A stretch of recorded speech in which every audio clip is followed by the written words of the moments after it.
Hello, everyone, and welcome to today's climate webinar covering the physical risk gap, what today's datasets are missing. Before we get started, just a couple of quick housekeeping points. We have already received some great questions through the registration form, and we will do our best to cover them during the session. However, please feel free to use the Q&A function at any time to submit new questions. We will address as many as we can at the end of the webinar. And if we run out of time, we will follow up with you offline to make sure you get an answer. Also, please note that today's session is being recorded and we will distribute the recording materials afterwards. And with that said, please let me introduce to today's speakers. We have Jacob Thoma, founder and CEO at TIA Finance Labs. And we have Alice Borgonovo, Climate Senior Product Manager at Clarity AI. So thank you both for joining us today. And Jacob, the floor is yours. Thanks, and hello everyone. So it's my pleasure to kick things off. Thanks to Clarity AI for inviting me to do this. My name is Jacob. I run a think tank, for those you don't know, called TIA Finance Labs. It's a nonprofit sustainable finance think tank, and I also run the Inevitable Policy Response Program, which focuses on forecasting the climate transition. So this year, for the first time, we did actually a forecast survey with investors and financial sector stakeholders about the future of physical risk. So to kind of curate or sort of table set the discussion on the opportunity for data sets, I'm going to talk a little bit about the investor perceptions that we pulled out of that survey. Next slide, please. So I think one of the key things that we try to ask ourselves is sort of where is physical risk assessment going? And before I get into the deep dive of the survey, I just want to kind of surface what I think are the biggest topics on the agenda. And I'm sure we'll get into it with Alicia a little bit later. So the first is obviously the future of geospatial analysis. So we know, and everyone knows now that they can find the address of the headquarters of a company. Great, congratulations. But is that really where we're going to be headed? How does asset level data work? We also know we have asset level data for some sectors, some better than others, but what kind of characteristics does this data need? We also are increasingly aware of some of the uncertainty around hazard maps that are used for this geospatial analysis, the extent to which they overlap or not, the required granularity, how important it is whether you're on the right or left-hand side of a river, for example, right, for some of these risk events. So how does this sort of fit together? We're also looking at insurance and adaptation, obviously, of course. So, in the beginning, it was pretty safe to assume nobody was ready for climate change, but we know adaptation investment is increasing. So what kind of adaptation measures does physical risk analysis need to take into account?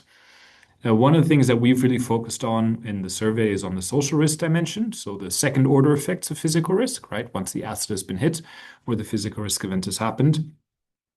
And I think one of the other bigger questions is that we know a lot of these climate risks are going to be more macro, maybe not necessarily direct hazard maps, but especially social risk are going to be more macro risk, migration, etc. So how does the sort of bottom-up geospatial analysis fit with the broader holistic view on physical risk? I'm excited to talk to Alicia about that as well a little bit later and talk a little bit more about how Clarity AI is approaching that. Next slide, please. So we asked a sample of 80 financial sector participants, or 80 plus, together with Climate Proof, which is a great physical risk adaptation outlet you should check out and subscribe to. I can recommend them highly, and I don't get commission for it, so I'm doing that out of the goodness of my heart. Who collaborated with us on the survey. And pretty predictably, the first important message is that we're not really expecting governments to move towards aggressive adaptation investments in the next 5 years. So this is the kind of the context which we have to operate in, that governments are expected to react, not prepare. And so we are going to be facing a costlier path because we know that reacting is going to be more expensive. I think perhaps there are a few examples that showed us the extent of that better than the pandemic and the impact of being not prepared versus reacting in that context. Next slide, please. So the second key social risk is really the impact of migration. And I think this is something that's really investors are going to need to look at a lot more seriously, because somehow we've decided that we model the physical risk. The factory is shut down, the productive capacity is no longer operational, but then everyone just stays where they are, right? And so these kind of social risk dimensions are going to be more prominent, obviously also related to housing and real estate repricing and all the rest of it, but also just, fool me once, shame on you, fool me twice, shame on me. We're now in the second heat wave of the summer here, and there's the third and fourth coming down the barrel. And so people are going to adjust how they live and where they live. And in fact, there's a high expectation in terms of significant waves after major events. So I think we're going to move from a trickle to maybe more significant waves. And that's going to also change how we think about geospatial analysis, because if you just thought you were on the left side of the river, nothing to worry about, but if the customers on the right-hand side of the river don't live there anymore, that's going to affect your business as well. One of the next slide, please. One of the expectations, of course, is that insurance will come to the rescue. Not so according to the expectations of investors and financial sector professionals. So private insurance is very unlikely to pick up the slack just because of the insurability challenges that come with insuring some of these regions, driven by some of the uncertainty you're seeing in the geospatial analysis. How do you properly insure something? For what it's worth, and we don't live in a climate risk area, our house insurance has doubled in the last couple of years, and that's a non-climate risk area. I hate to think about how that looks in other regions as well. Next slide, please. I think there is one question here, which is how rapid the repricing will actually look, especially if you think about the physical risk analysis. So a lot of the physical risk analysis obviously is really an economic physical risk analysis, but how will financial markets respond? How will they reprice assets? And there's still a pretty high expectation that repricing will still be gradual. So that might still be something that investors are either under anticipating, or it might just be the reality of physical risk assessment, which might change what the strategy is, right? If this is a slow moving but secular risk, this raises obvious questions about what the best strategy is. When do you move? How quickly do you move? And how do you expect a material but gradual repricing? What's the best sort of portfolio allocation response to such a repricing dynamic? We talked about adaptation. Next slide, please. So I think one of the things that's quite interesting is just the extent to which there is a very high expectation in technology and financial product use for adaptation. That's the number one, so even more than reshoring or geographic diversification. So I think there's a lot of hope that technology, adaptation, and financial products, so insurance, will come and support adaptation. Obviously, that's a little bit inconsistent with the views on insurance withdrawing. So I think there is still one of the things that we are quite seeing here, still some uncertainty around how this all fits together. How do we reconcile the fact that insurance is withdrawing, but firms are expected to make increased use of insurance? These are, I think, just the realities of us working through this together. And then, of course, we are expected, next slide, please, to see rising costs. So this is the macro spillover. So what does that mean again? How do we reconcile the bottom-up geospatial analysis with the top-down macro analysis? What does higher public debt and weaker corporate balance sheets mean for debt, for interest rates, for inflation, for a lot of these macro dynamics in which these risks are going to operate? I've got two more slides, and then we'll get into the discussion. I realize I'm racing through these, but it is just everyone can read. So I just want to give you the high-level takeaways from this. So the two final points I make is that there is now near consensus that tipping points need to be part of this analysis, right? But this also means that that's going to add new challenges. So I can already see Alicia kind of going, oh my God, we need to add insurance, we need to add tipping points, we need to add public balance sheets and inflation and risk premia. So there is going to definitely be a trade-off between complexity and like legibility of these analyses. So very interested to get Alicia's perspective on that as well today. And then finally, while the tipping points are a matter, the number one risk factor people expect to see is still extreme acute weather events, right? So this is still the most dominant hazard expected in this decade. And so if that is the case, that obviously is a case for the importance of geospatial analysis, because that's the mechanism through which extreme acute weather events will be primarily picked up. If you think that it's climate tipping points, or if you think it's more chronic events, you could make the case that some of that dynamic might be a little bit more macro or more regional maybe. But extreme acute weather events will need geospatial analysis, and that is what investors, or again, the survey response, which is a group of investors, banks, and financial sector professionals, see as the dominant driver. All right, so that was the key findings of our survey, and I think it's a nice little setup for the discussion of where especially the geospatial analysis goes. Excited to get into it, and knowing how many questions there are, let's get straight into it. So Beatrice, I'll hand the floor over to you. Yeah, thank you, Jacob. So Alicia, I was wondering if we could discuss a bit about so we have the discussion for today divided in four blocks. So basically a bit the idea, more general for the first one, the structural limitations of company level and headquarters base physical risk data and the exposure they leave hidden. So Alicia, I don't know if you could give us here a bit of your perspective of what do you think about this first blog? Yeah, sure. And thanks. Hi, everyone.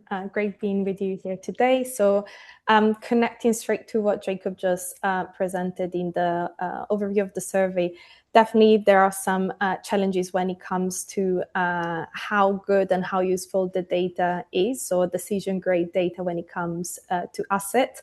So exactly as we were discussing, sometimes like the risk that we've seen when it comes to geospatial analysis is focusing on the headquarters. So trying to cover as many assets as possible and as many companies as possible. But due to lack of data or just like sometimes it's tricky to get access to all the relevant assets, what we've seen in the market is a focus on headquarters rather than the material assets of companies. So what we might end up seeing when we analyze this type of hazards and how they impact companies is that the analysis is focusing on the headquarters of the company. This means that maybe we are assessing the risk of a financial district in downtown New York or in London or any other big city in the world, rather than actually analyzing where the main, beating heart of the company is. So when manufacturing is happening, when production is happening, and all the relevant parts that actually make the business productive. So on top of that, very often these assets, meaning like a manufacturing and or a production plant, they would be naturally reliant of natural resources, meaning they might need fresh water for their operations. Therefore, it's increasingly significant spending time analyzing how these hazards will be impacting the company's operations. And on top of that, most of these production facilities are based in emerging markets, where by nature, like they will be far more exposed to extreme critical and acute events. So in terms of rainfalls or any other serious event. So what is super important when analyzing companies' exposure is making sure that we're not just stopping at the headquarters of the company, but we're actually taking into account assets in the first place, and especially the relevant assets. So the concept of material assets is very important in this conversation. So in general, like offices are not the critical part of the business, but as we mentioned already a couple of times, is the extraction sites, the distribution infrastructure, the production plants that are the ones that we should focus on. This, of course, is determined by several factors, meaning the sector the company operates in, the type of assets, also like where the asset is located. So it's very important not just like to stop at the first layer, meaning how many assets are covered, but which assets are covered. That is really the key question to understand the real exposure of a company. And linking to that, of course, we want to have this analysis aggregated at a higher level possible. So in some cases, portfolio level, but even at company level, so that we can compare one company against the other, as we cannot spend all the time at asset level. The risk, though, whenever we roll the analysis where we aggregate it up to company level, is that sometimes like the impact, let's say possible loss in terms of EBIT or revenue could be close to like a 1%, 2%, 3%. These numbers are not very high. But when we look actually down the material assets, we realize that a critical asset that is responsible, let's say, for the production of an entire business line would be suffering expected damages for 25 or even 50% if hit by, let's say, severe rainfall or based on the location they are near a river. Then we realize where the real issue and the real concern lies. So that's when it's very important to have that level of transparency. So not just like focus at an aggregation, but really try to deep dive into the specific material assets that are the key components of the company operations. So what I'm trying to say is it's very important to have a company level financial impact to, first of all, initial assessment to understand which company we should focus on, and also have a level of comparability between companies. But then also it's a time to deep dive into the assets. So An average, for example, asset damage ratio is super important to understand how this is spread across all the different assets, and then drill down, if possible, at individual assets so that we know exactly where the risk is and what type of action and engagement we can do to prevent this and take the relevant measures. Maybe I can jump in here. I think obviously that's absolutely right. And I think you touched on a key point about this like hazard asset relationship, right? Like not just which assets are material, but which assets are actually going to be materially exposed to one or the other kind of hazards. And even the geospecificity, right? Because I think there was a moment in geospatial analysis when we felt like we literally are trying to figure out whether the asset is in the polygon that is this effect, right? So I think there was like this narrow view. We were using headquarters and we were using just the polygon where the headquarters sits. And I think it's now getting more interesting in that sense and more elaborate. Like, how do you guys do actually, and this is a little bit teasing into block 3 already, but I actually want to just kind of follow up because you mentioned it. Like, how do you do that kind of hazard selection asset mapping effectively? And are there areas where it's like becomes a little bit more defensible, less defensible? Like, do you find like some hazards people are just like, this is never going to happen? Or like, how do you basically interface with that? Yeah, no, this is a great question. And I think it's like such an important aspect whenever supporting and helping our clients. So in general, I having discussion in the markets for this topic. So one great example, I think, is whenever we consider flooding as a hazard, the concept of the polygon or like just relying on a headquarter is the greatest example of how this approach falls short. So as you said, like the right side of the river, the left side is such like a great and clear example. So that's when we focus like most of our attention is like the exact location of the asset. We use like with our partner Rethinking AI, we use like a algorithm to help us like pinpoint exactly, supplemented with geospatial images. We also have technologies to understand the height of the building as well, because that is extremely relevant for certain hazards. So it's a combination of inputs. That's why whenever trying to explain what happens behind the scenes, maybe it's the longest part of the methodology, because an address is not sufficient. It's super important to understand the exact location of the building, how the building is correlates in general with the area around it. So any disruption, for example, to the let's say the electricity grid is such a major issue for the production. So essentially what I'm trying to say is leveraging as much technologies as possible to gather all the information possible. So as we said, location, validate that, height, and so on, and then have like a quality assessment. So quality assurance to make sure that we are certain about the information we're collecting. And to what extent do you feel like this complexity is a barrier in working with your clients on this? Because they're like, oh my God, there's so much voodoo associated with it, like AI over AI, building height, hazard maps, locations. Is that kind of a barrier to people taking this seriously? Would you say this complexity, or is that actually more like, yay, we finally feel like we have the right complexity given how complex it is, right? Does that make sense? Like, where do you land? Yes, yeah, that's a great point. So in general clarity, I think as the name suggests, like we focus a lot on transparency and making sure that our assessment are clear. So the first step is always having a clear methodology. And that's why we're partnering with Rethinking AI, who are very transparent in their approach. And also we engage with our clients to make sure that the assessment is clear.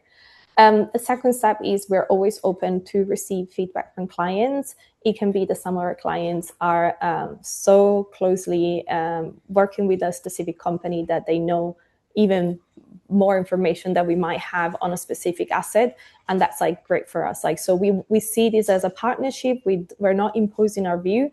The concept for us is to make sure that this is relevant and accurate. So it's a constant learning curve. So the quality assurance is constantly going on. The feedback between us and the client is always ongoing. So the goal is to make sure that this data set is improved as much as possible, and that also the methodology behind is clear. So essentially 2 steps: methodology and open feedback with clients. And is that, I mean, the fact that you're saying this is like kind of you're getting that feedback from your clients does suggest they are starting to take it more seriously, right? Because otherwise they'd just be like, whatever, just give me the data and I put in a sustainability report. So is that your sense as being more taken Yes. more seriously, or is this more the minority of your clients and for most people still checkbox? I would say yes. So the point is, I would say historically we've been used to the concept of this is more a checkbox exercise, meaning there was a certain extent of regulatory pressure demanding a level of disclosure. I would say that it could be for several reasons. Like I don't want to pin this shift in behavior to just a single reason, but we've definitely seen a shift in mentality. So the goal is to integrate this type of information into the financial assessment. So, for example, if I'm a portfolio manager building my portfolio or monitoring my portfolio, the goal now is to have these metrics included. And you can see that also in the shift in terms of preference of time horizons of the assessment. We've been we've seen for a long time that the goal of this assessment was more, let's say, forward looking, so long term scenarios like around 2050. So I'm doing like my checkbox exercise and submitting that to the regulators. What we see now instead is a shift to a much shorter, so near term time horizons, even below between 2 3 5 years. That's a shift in mentality. So having this data integrated, the expectation is also that the data will be updated once a significant event happens, for example El Nino, but that also applies to transition risk. It's not just to physical risk. So any shift in major governments, we have the shift that has happened with the United States over the last couple of years. Instead, Europe is far stricter on regulators, on regulations. We've seen clients expecting this happening. So one part, as I said, regulators have changed. There's far more scrutiny. Second is investors in general want to see this part as a financial assessment. And thirdly, I think in general, there's been a shift in mentality. Like we just witnessed a heat wave. We're still in the middle of it here in London, I would say, because these temperatures are definitely unusual. At the same time, France has been suffering tremendously from a heat wave. We've seen across the globe how hard and how often these unexpected events have been hitting across the world. So in general, I think the public is just pushing a little bit more on governance action, on taking responsibility. We've seen with the BP annual general meeting happen recently how an attempt to scrape some climate disclosure received stern pushback. So it's a combination of regulators being a little bit more active in the monitoring role, investors seeing the financial impact of this physical risk on actually their portfolios, their lending, their investments, and thirdly, the general public suffering already. It's no longer a 2050 discussion, it's a tomorrow, it's a today discussion. Yeah, for sure. And all those dialing in here and in North America for that matter. Anywhere in the world, you could almost say now I've probably have a story to tell about that reality. It's funny or not funny, I guess, how we often have to feel it literally on our own body to start to be like, maybe this is a thing. So we talked a little bit about block one, obviously, and the kind of limitations. We talked a little bit about the hazard selection and defensibility in block three. We also talked about that this is taken more seriously block two, but we obviously have a little bit of a conundrum here, which is it is taken more serious, but we still are faced with some pretty big questions about data gaps, data availability. What's your assessment of where we are right now? First, how big do you think the gap actually is to actionability? And second, how, to the extent that there is this gap, how are we going to close it? So block four, if you will, of our discussion today. Yeah, so definitely I don't want to sugarcoat it, but this is a complex topic. I think we all remember when at the beginning we had to explain what scope one, scope two is. I used to work closely with supply chains at the beginning of my career. And I remember receiving, pushback like, oh, I don't need to disclose anything about GHG emissions because I don't have a greenhouse. And that's where the industry was like, 7-10 years ago. Instead now, like the evolution and how these topics are part of every day. Now we turn on the TV and we can hear on the TV talking about the El Nino. So there's a complete shift in general.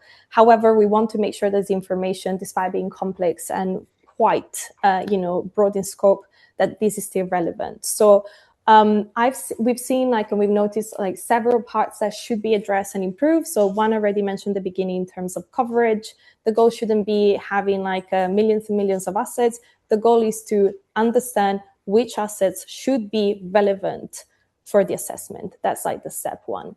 Also, in terms of, there are many scenarios, there are many approaches, but one important aspect, and I think we've all seen this and experienced that firsthand, is that we shouldn't consider hazards the perils individually. They're great as a part of the assessment, but we should also consider how they combine with one another. So the concept of making sure that the connection between the different hazards is part of the assessment, I think is super important in relation to global weirding. So we've used to the concept of global warming, so the concept that the planet is getting warmer. However, with global weirding, what we are focusing on is not just the concept of temperatures increasing across the globe, but is the severity, is the erratic weather patterns, the how extreme and how unpredictable these events are. So this is where the real game changer is where the assessment becomes so critical. So the concept of compound events is super important. Like an example, in 2023, the Death Valley has recorded super high temperature, record high temperatures, and straight after the Hurricane Hillary hit the region and caused the highest rainfall ever registered in the area. So we shouldn't just say horses, covering, this is the heat wave is the hazard that I want to focus. I'm not going to assess anything else. We should make sure that all the different perils interact with one another, and that is a standard way we analyze the risk for the companies.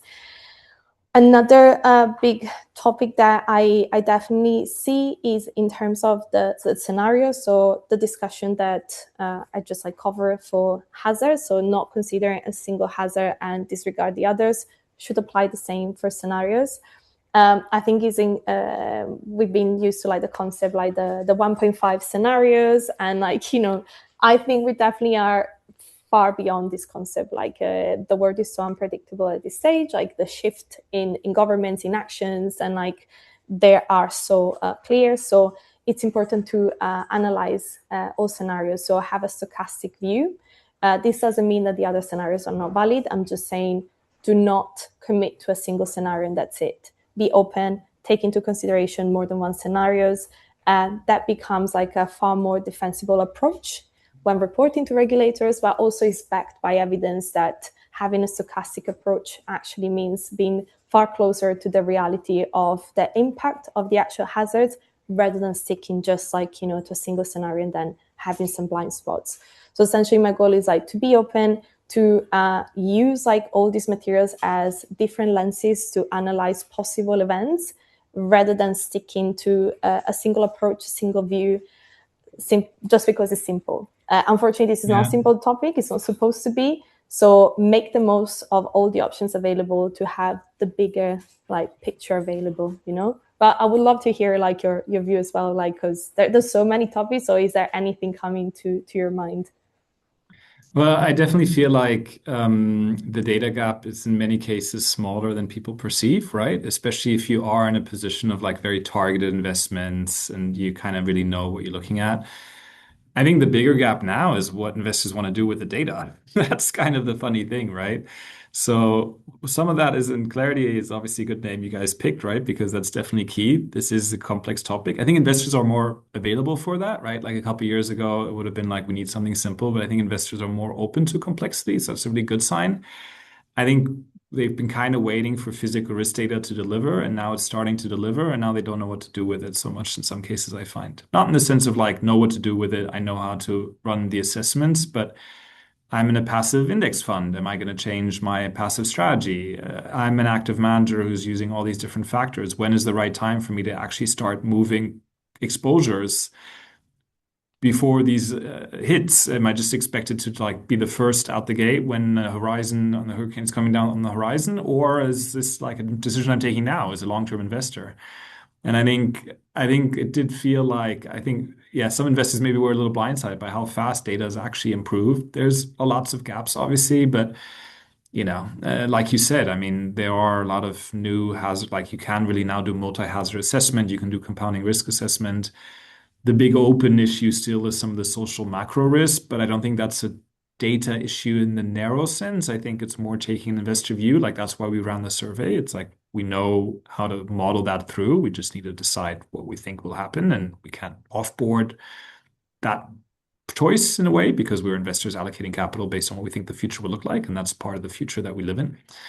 So that's, I think, will be really interesting to see now, right? Like, are we going to start seeing passive strategies try and take that more into account? If yes, how? At what price? Are we going to go, is this another moment for active management to have its day, right? And kind of show its benefits. And these are in a way the bigger question now for investors, because I know you guys and others are working day and night on building, improving the data sets, and that's progressing at decent pace. It's now a question of what to do with it. But I'm sure there are thoughts also from the audience, or questions you mentioned at the beginning. So thanks. I mean, already thanks from my side, Alicia, for like talking through this with me. It's really interesting for me to hear about this. That's one of the reasons why I wanted to join this webinar, is actually like have the conversation with you, knowing how much you've done on this. But I know other people want to ask you questions as well. So I'll hand over to Beatrice to take it from here. Yeah, thank you. Thank you so much, both. I think that was quite an interesting conversation. So we have received a few questions from the audience. I think we covered a bit of them during the different blogs, but let's just dive into them. So I think this first one is could be actually for the both of you, but it says, what is actually moving the needle for financial institutions to take physical risk seriously? Investor pressure, client demand, losses, or something else? Yeah, I mean, just very quickly, I think you need to see losses, right? Like that's what you need to see. Until you see that, it's always going to be constrained. But we're already starting to see that, right? So I think I give it 1 or 2 more years. The other thing is you don't take something serious unless you have a strategy. So I think we also really, like I said before, need investors to step up on their strategy design, because then they take it serious but don't know what to do with it, and then it lands back in the cupboard until the next heat wave rolls around. I don't know if you agree, Alicia. No, for sure, absolutely, yes. And I think we touched this before, and I think in general we've noticed far more rigor, let's say, from regulators, like when it comes like to follow through, as we've had like several like disclosure framework when it comes like to climate in general, to climate risk and so on. I think the second part of the monitoring, so great, you have disclosed, but can you walk the walk? That was the part that was missing. Yeah. And I think now there's a little bit more pressure. Of course, this is more maybe, let's say, designated to certain areas, meaning Europe has been always at the forefront when it comes like to climate disclosure. So we have like the EBA, putting far more pressure in terms of disclosure. In the UK, the PRA as well. But we've noticed, like with the adoption of the IFRS S2 in different areas, so not just like close to Europe, but in other regions as well. So we've seen like a rollout of this disclosure, and it's not just disclosure, as we said, it's far more scrutiny when it comes from regulators. So but I think, as I tried to say before, like it's really hard to point like the culprit. But it's not the culprit, because it's a good thing that we see more disclosure. So actually, like, what is the main driver to this? But as I said, and as you say, Jacob, is a mix. But loss for sure, like when money gets hit, like it's a main driver for sure. Thank you both. We have another question. I believe, Alice, maybe this one it's more for you, but it says, how does nature-related risk factor into physical risk modeling or are these treated as separate work streams? Yeah, that's a good question. So for sure, there's an overlap in terms of like hazards that apply, let's say, to the more standard, let's say, climate physical risk and what is considered more to be nature and biodiversity. I expect like that in the coming years, there would be a convergence of the two. Like the topic would be physical risk as a whole, rather than being seen as different. So if we think even like we mentioned before at the beginning or like earlier on, the relevance of transition risk, like one crucial step where we should avoid is we shouldn't split entirely physical risk and transition risk, like they're interconnected. So we're talking a lot about energy transition. We are well aware of like the latest like technological development, as our name suggests, artificial intelligence and so on. So data centers they rely heavily on water. And a key concept in terms of water, like of a nature dependency, is water, like fresh water, water stress areas. So this is actually a great way to see how a concept that is very much focused on transition, so climate transition, so any energy efficiency, that a data center can actually take to reduce costs, to be far more like so it's supporting far more requests in terms of usage, is actually strictly connected to water stress and water dependency. So there's definitely an overlap. I know that biodiversity also focuses on so many other areas. There is like the TNFD as a great framework as well. So I wouldn't say that there's a complete merge, but there should be definitely an overlap. So consider physical risks as a whole rather than see them as separate topics that do not interact. Thank you. And I was reviewing, I will just select one more question from the audience, and I believe this one it could be interesting because for both of you, that it says, what's the single biggest blind spot you see companies or investors still have on physical risk today? So, yeah. I'll go first as I'm unmuted. Alicia, you need to find the unmute button. I've said this before, but it's just bizarre to me that you can think about modeling all these risks and not take the social dimension into account. Like that you think you're going to have this event and then everyone just goes back to work. And I think part of the reason why it's such a blind spot is we know from all these other risks, sustainability risk, is that no single sustainability risk moves as fast as social risk. So we can go from a war in the Middle East in 24 hours. If we think about climate tipping points, even if we think about the tragedy of the horizons, Alicia already mentioned physical risk are moving way faster than we think. Nothing moves as fast as social risk, change social norms, behaviors, dynamics. And there are very few factors to which social behavior is as sensitive actually as housing and insurance. And you don't think it obviously, but that is such a core source of wealth for so many people around the world that's tied up in their housing. That source of wealth tied up in their housing is contingent on insurability in almost all markets. The moment you can't insure a house anymore, you're in major trouble. And that social dynamic could move super, super fast. I think there's, like I said before, I can't think of another social sustainability risk that moves that fast. And while I appreciate the NGFS has said this, they've released their new scenarios that we don't know what the social risk will be. It's honestly like borderline criminal that we just continue to accept that this isn't in scope in the analysis, because that is going to be the first wave. The first 2 ways is we will see the extreme weather event, the work that Clarity and you guys are doing, right? Like that's obviously literally the first step. But then the first macro effect will be people deciding not to live there anymore and moving. So I think that's the big one. Definitely agree on this. And I would say maybe I'm biased, as I mentioned before, like I worked for a long time closely with large purchasing organizations and their supply chains. It still baffles me, like the gaps that we see in terms of supply chain data. I think it's super important to have a correct picture. Like most organizations know quite well that tier 1, the moment we trickle down to tier 2, tier 3 suppliers, it's a bit of the Wild West. So for sure. I So won't I change think my it, answer, but I agree. That's that's the one. Yeah.